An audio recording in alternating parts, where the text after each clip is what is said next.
Saludos amigos de Cuba, saludos Cuba. Este es un programa especial de Radio y Televisión Martí con un doble objetivo: honrar la memoria de Carlos Manuel de Céspedes, el padre de la patria, que hizo llamado para comenzar la lucha por la independencia el 10 de octubre.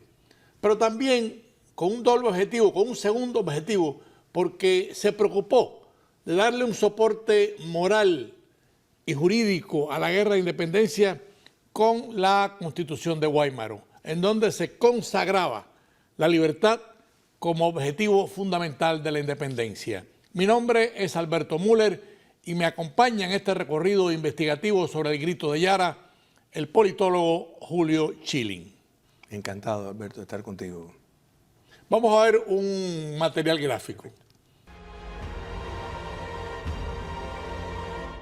El 10 de octubre de 1868, en el ingenio La de Majagua, se dio inicio a la Guerra de los 10 años, o Guerra de Independencia, cuando Carlos Manuel de Céspedes proclamó el manifiesto de la Junta Revolucionaria de la isla de Cuba. Pero este grito de independencia tuvo un soporte moral muy enriquecedor, que fue la Asamblea Constituyente de Guaymaro, que proclamaba la libertad y la independencia. Julio, hoy queremos destacar algo, yo diría triste y lamentable en la historia cubana actual. Y nos referimos cómo el padre de la patria, Carlos Manuel de Céspedes, ha sido como relegado al olvido, porque fundamentó inclusive todo el proceso de la independencia. Él fue el iniciador con la libertad. Y ahí está, después vamos a hablar un poco de la Constitución de Guaymaro. Pero ¿qué te parece ese concepto? Alberto, mira, es consecuente. Si enterraron al padre de la patria, pues también enterrar con él todos sus valores, todos precisamente esos principios que eran el sostén ideológico detrás del movimiento independentista.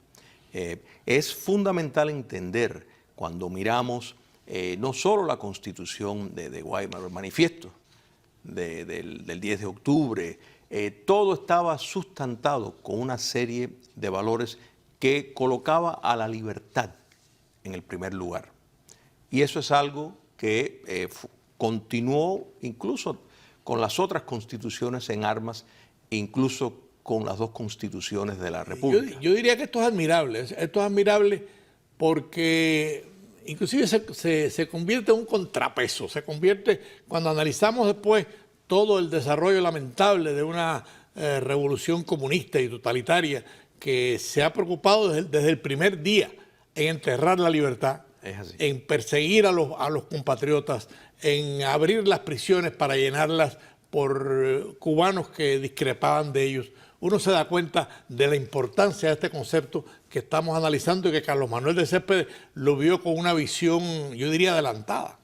Yo creo que la mejor manera de honrar y de traer a colación esa gran obra de Carlos Manuel de Céspedes es en contrastar precisamente con la situación actual en Cuba comunista. Mira, la ley puede ser un canon moral, los 10 mandamientos, por ejemplo, pero tenemos que recordar también dos grandes pensadores, por ejemplo, San Agustín, que decía: una ley injusta no es ley, o Santo Tomás de Aquino, que dijo que cualquier ley que va contra los derechos naturales es una ley tiránica. Entonces, cuando vemos, por ejemplo, en la Constitución actual que rige en Cuba comunista, donde condicionan la libertad, condicionan la libertad a una formación de la sociedad socialista y comunista.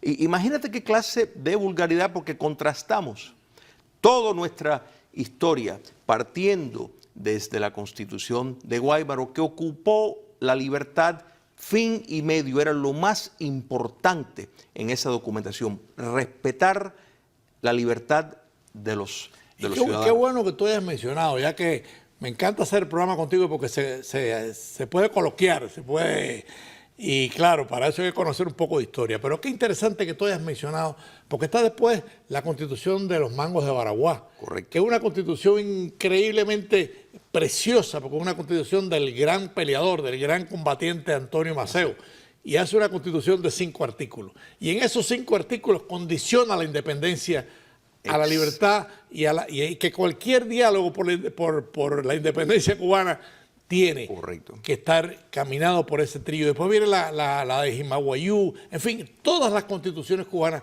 se meten en esa temática y eso básicamente es la gran diferencia de una república libre con un comunismo que lo que ha venido es a oprimir al pueblo de Cuba. Y siguiendo esta dinámica que venimos analizando de las constituciones mambisas, tenemos después un ejemplo, y un ejemplo reciente, de Osvaldo Payá con el proyecto Varela, cuando aprovechando esa constitución inclusive totalitaria de 1976, tenía una cláusula de reforma y Payá reunió las firmas, reunió más de 20.000 firmas para que se hiciera una consulta a esa constitución y entonces fue un momento, yo diría, de continuación del criterio mambí de respetar la libertad. Payá aprovecha un articulado de reforma y se lanza y por supuesto la respuesta del régimen fue desastrosa, pero me gustaría tu opinión sobre el ejemplo de Osvaldo Payá. Mira, es un ejemplo fundamental porque por un lado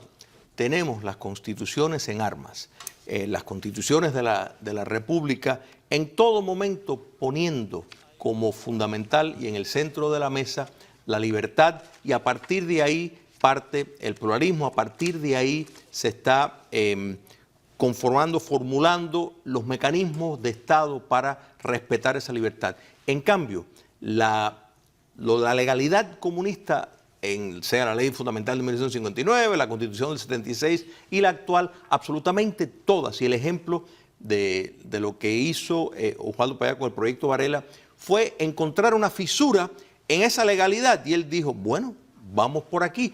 ¿Cuál fue la reacción del castrocomunismo? De cerrar esa fisura. O sea, que ni aún, o sea, que vieron el defecto, lo que era tal vez un poco rayo de luz que salía de esa legalidad, ellos buscaron inmediatamente para cerrarlo. Quiere decir... Y lo cierran con un barbarismo jurídico cuando plantean, Fidel Castro abre una sesión de la Asamblea y plantean que el socialismo era irrevocable. Correcto. Porque es que es un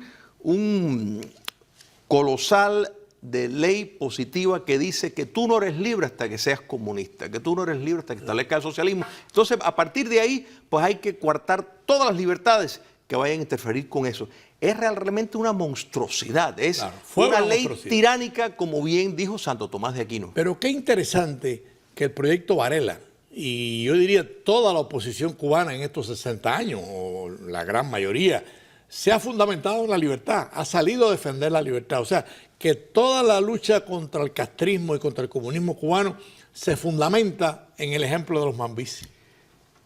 Alberto, es que es parte de la ley natural, de un derecho natural, o sea, algo que uno nace con eso, un don, un regalo de Dios. De manera de que ningún Estado, ningún gobierno tiene la potestad de interferir con ese privilegio. Era lógico que nuestros mambises, que realmente entendían bien el concepto de los derechos naturales, que son, o sea, hoy en día vemos derechos humanos, es la versión secular de lo que son los derechos naturales, pues es entendible perfectamente que en Cuba la oposición, la sociedad cubana entera entiende la importancia que juega la libertad y la importancia que tienen derechos naturales, incluso aunque no los nombren así específicamente. Qué bueno que hayas mencionado eso, porque el soporte, la libertad es un derecho natural y por supuesto nace con el ser humano. Yo quisiera que pasáramos a ver este video sobre el origen de esa opresión cubana que hemos sentido que el pueblo de Cuba ha sufrido en carne propia. Vamos a ver el próximo material. El soporte totalitario del régimen castrista tuvo su primera expresión pública en el mensaje inequívoco y opresor de Fidel Castro cuando declaró en el Congreso de Intelectuales en 1960, dentro de la revolución, todo, fuera de la revolución, nada. La frase era una copia de una frase de Benito Mussolini, el dictador italiano, cuando dijo, dentro del Estado, todo, fuera del Estado, nada. Semejanzas entre dictadores. Después, Todo el comportamiento represivo de 6 décadas concluye recientemente con el decreto 349 contra los artistas, una copia al carbón, pero con una redacción más estilizada de la sentencia de Fidel Castro. Dentro de la revolución, todo. Por eso, Julio, hemos querido traer toda la respuesta del pueblo de Cuba, que en cierto sentido ha seguido la dinámica de los independentistas y de Carlos Manuel de Céspedes. O sea, esa oposición cubana se ha sustentado en la libertad como fundamento moral. Correcto. Mira, yo me alegro que tú traigas ese punto porque es un factor seminal en entender esto. La tradición histórica nuestra la ha seguido la sociedad cubana. Ha sido un régimen quien ha pervertido esa noción y pronunciamientos como el que acabamos de ver. Yo quería aprovechar estos minutos porque en el tiempo vuela y hablar un poco de la Constitución que se aprobó el año pasado en el 2018. Esa Constitución que algunos le llaman la Constitución del lápiz. Mira tú, el voto se hizo con un lápiz, que obviamente se puede borrar, pero eso ni siquiera es lo más importante. Es una Constitución que se parece mucho a la del 76 y que inclusive ellos intentaron anunciar que el Partido Comunista iba a ser, o que la palabra comunista iba a ser menos importante, y al final la conclusión de ese trabajo constitucional fue una burla al pueblo de Cuba, porque todos terminan supeditándolo al Partido Comunista. Exactamente, o sea, es totalmente un documento anti-libertad en el sentido pleno de la palabra. Después de tanta fanfarria con la nueva Constitución, que el único objetivo que tenía era una proyección de imagen que querían tener en el exterior, querían acomodar las reformas, modificaciones económicas raulistas, claro. Tratar de, precisamente aprovechando que iba a haber un jefe de Estado sin el apellido de Castro en el sentido nominal, pues todo esto cambiaron determinados aspectos, se unieron a China y Vietnam en tener presidente, primer ministro, pero lo más fundamental es que la libertad sigue siendo coartada y expresamente lo dice, como te cité, de que la libertad es solo alcanzable si se logra una sociedad socialista y comunista, de que el Partido Comunista de Cuba es la fuerza dominante de todo el Estado y el país. Eso es absurdo, eso elimina totalmente todo precepto, Alberto, de democracia, de pluralidad y de libertad de expresión. Condiciona absolutamente los espacios de la ciudadanía cubana a los parámetros, como bien se dijo anteriormente, dentro de la revolución dictatorial todo fuera absolutamente nada, y todo entre comillas, porque hay que entender. Pero además hay una cosa que lo vimos en el video, cuando Fidel Castro en el Congreso de los Intelectuales, yo me recuerdo, yo era muy joven, pero me recuerdo ya yo estaba involucrado en todo el proceso revolucionario y después en el proceso en contra de Fidel. Cuando él habla en el Congreso de los Intelectuales, no solamente dice dentro de la revolución todo y contra nada. Y cuando dice contra nada, dice algo que después la historia como que no lo repite, dice, y contra ningún derecho. O sea, contra la revolución no había ningún derecho. ¿Ves tú qué frase más horripilante, qué frase más negativa? Y realmente esa frase de Fidel Castro condicionó jurídica y moralmente y estimuló el comunismo cubano, el totalitarismo, la persecución. Mira, si la libertad ha seguido el patrón que nos dictaron nuestros mambises en esos documentos, pues precisamente la legalidad socialista ha seguido el patrón dictatorial, y vemos cómo en la nueva Constitución sigue siendo a pie de la letra los seguimientos que oprime la libertad, y eso son expresiones elementales, o sea, sigue colocando la primacía de los objetivos ideológicos y políticos por encima de nada, tal y como lo interpretan un grupo de personas que son los que están en el poder.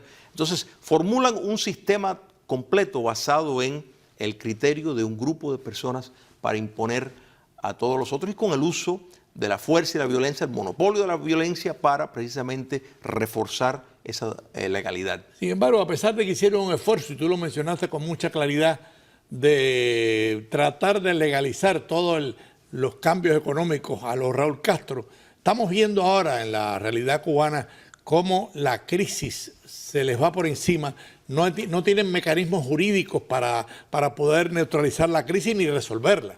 Es que eso es fundamental, Alberto. Tiene que haber un Estado de Derecho para realmente amparar la propiedad privada, para realmente amparar el uso debido del mercado. De lo contrario, es un mercantilismo cantinflesco que obedece los intereses políticos. En el caso cubano es llevado con más recelo por las grandes inquietudes que tiene la dictadura castrista con la nación cubana que vive fuera del territorio, que sigue insistiendo en que en Cuba tiene que haber libertad y democracia, que no se va a trazar con meros mejoramientos económicos, materiales, sino tiene que haber una transformación plena, tal como vive la nación cubana. Además, la cara del comunismo es muy difícil limpiarla, que es lo que ellos han querido hacer con la Constitución que recién aprobaron, porque han hecho tantas cosas mal hechas.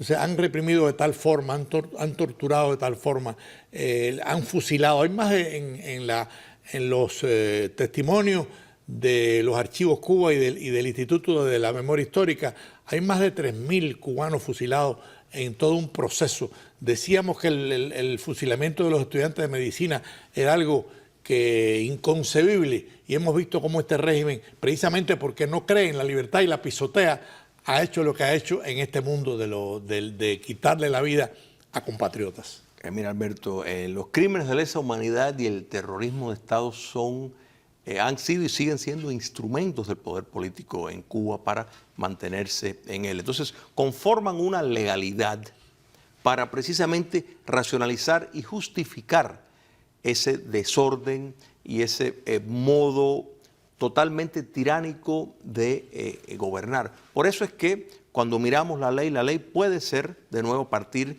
desde una moralidad, claro, o puede ser un instrumento para la tiranía. Y en el caso cubano, esa es la realidad. ¿Qué diferencia? Y esto hay que destacarlo con letras mayúsculas. ¿Qué diferencia el celo por la justicia y por la libertad de los mambises, el celo por la justicia y por la libertad de un proyecto Varela y de toda esa oposición heroica que ha tenido el régimen castrista en 6 décadas, en donde toda esta oposición se ha fundamentado en un valor moral y, por supuesto, del derecho natural, que es la libertad? Y esto dice mucho, no solamente de los mambises, sino de los que han seguido la dinámica de los mambises por devolver la libertad a Cuba. Correcto. Mira, en todo momento la gran inquietud de nuestros mambises y los luchadores a través de la historia de la libertad era buscar las herramientas para salvaguardar la libertad, separar poderes, mantener una rama judicial independiente, insistir que el soberano es el pueblo, insistir que hay pluralidad por expresiones de múltiples partidos y la libertad para asociar y expresar esa realidad. Es todo lo contrario de lo que vemos en la legalidad socialista. O sea, le concede la autoridad a un monopartido que tiene una monovisión de todo y todas las herramientas de la injusticia para precisamente reforzar esa realidad. Claro, qué bueno. Yo quisiera pasar al próximo video, que es sobre el decreto 349, porque aunque fue un decreto que lo aprobaron con anterioridad a la Constitución, fueron en un mismo periodo del año, ¿no? Y además dice mucho de todo lo que estamos hablando.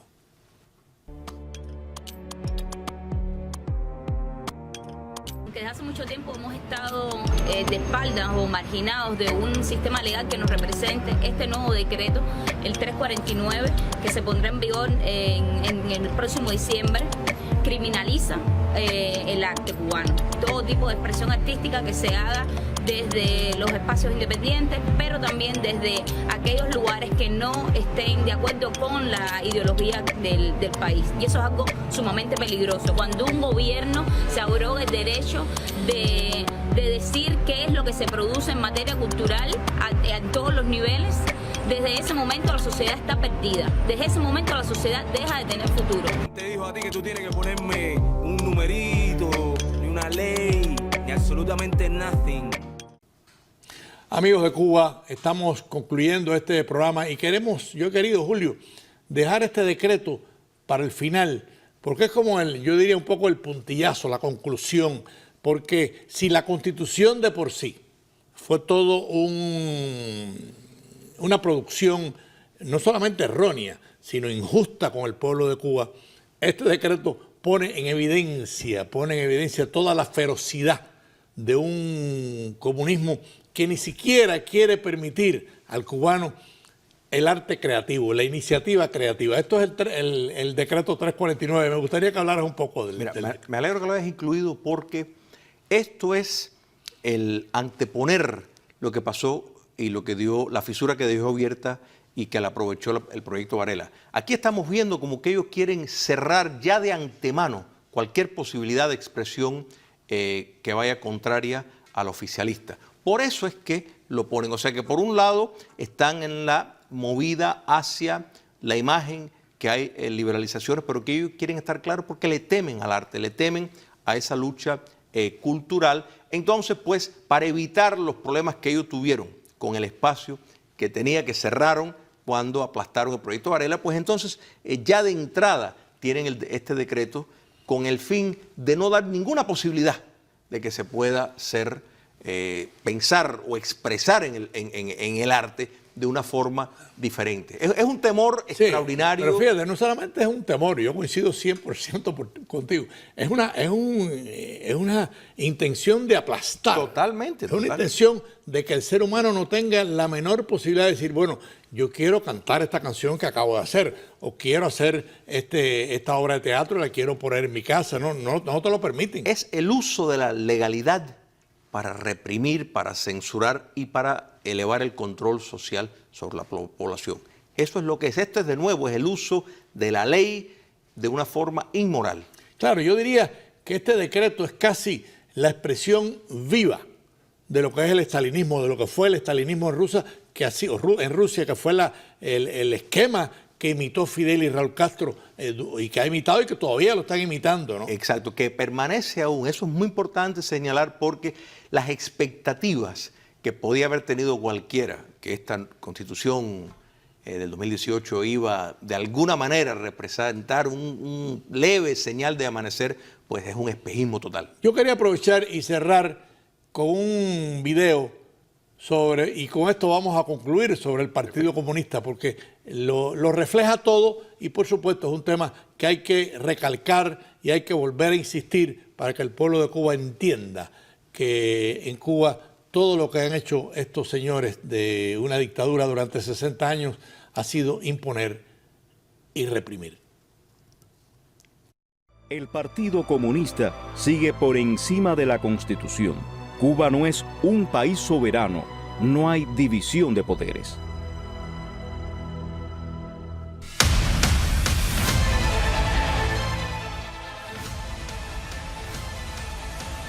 Bueno, Julio, con esto estamos llegando al final. Nos quedan 3 o 4 minutos, pero suficiente para poder nosotros cerrar una conclusión de primero cómo este intento, que no se le puede llamar constitución, aunque ellos le llamen así, esto es un intento de tener un instrumento escrito, un documento para justificar la represión. Yo lo llamaría así. Es así, mira, el castrocomunismo y todos sus instrumentos legales son una aberración histórica.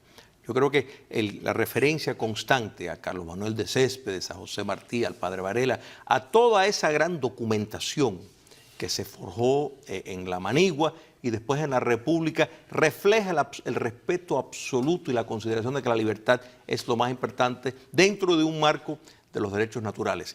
Cuando miramos de 1959 hasta la fecha, es absolutamente todo lo contrario. ¿Quién se le iba a ocurrir que un partido iba a tener el papel de la dominación sobre una sociedad completa? Eso es absurdo, Alberto. Sin embargo, así es como elaboran su legalidad, cómo tienen todos estos shows que parecen de carnaval para darle el simulacro de que hay una participación popular cuando absolutamente el sistema precluye y elimina toda posibilidad de participación verdadera popular. O sea que es realmente una ofensa a nuestra historia. Y no solamente una ofensa a nuestra historia, es una ofensa directa al padre de la patria, Carlos Manuel de Céspedes, a los mambises que lo acompañaron, porque tú te imaginas a estos señores, a estos dictadores en aquella época, ¿qué hubiesen hecho? Bueno, apoyar a la colonia española. Claro, por supuesto. Se hubiesen unido a la colonia española como que fusilaron a los estudiantes, a los inocentes del año 71, Pues nada, ellos han hecho lo mismo de la colonia española. No hubiesen apoyado a Céspedes nunca, ni a Martí mucho menos. Y es obsceno intentar de darle una continuidad de lo que fue la obra de nuestros próceres con la barbarie que vino a partir de 1959. O sea, no existe y no admite espacio objetivo para una discusión, ni siquiera de poder continuar cuando totalmente es la antítesis de todo lo que, de toda la programación independentista nuestra. Sí, claro, por supuesto. Sí, nosotros seguimos y lo hemos analizado durante este programa, en la Constitución de Guaymaro, la Constitución de Guaraguá, la Constitución de Jimaguayú, después el Cerro, o sea, todos esos documentos constitucionales que los mambises elaboraron con tanto celo y con tanto amor por la libertad, porque estaban luchando a vida y muerte por la libertad, además, pero con un concepto, y en eso Martí fue un genio, con un concepto de respeto al enemigo, porque la dignidad no tiene bandera, la dignidad del ser humano la tienen unos y otros, pero estos señores, este régimen totalitario no respeta la dignidad del ser humano. Para nada. Incluso aplasta las instituciones que nuestros mambises elaboraron para precisamente proteger esa libertad. La independencia de la rama judicial, fundamental, el control de la constitucionalidad. En otras palabras, que la rama judicial podría frenar un proyecto de ley que fuera contra determinados principios básicos. Eso es la democracia, eso es libertad. Eso está totalmente ausente.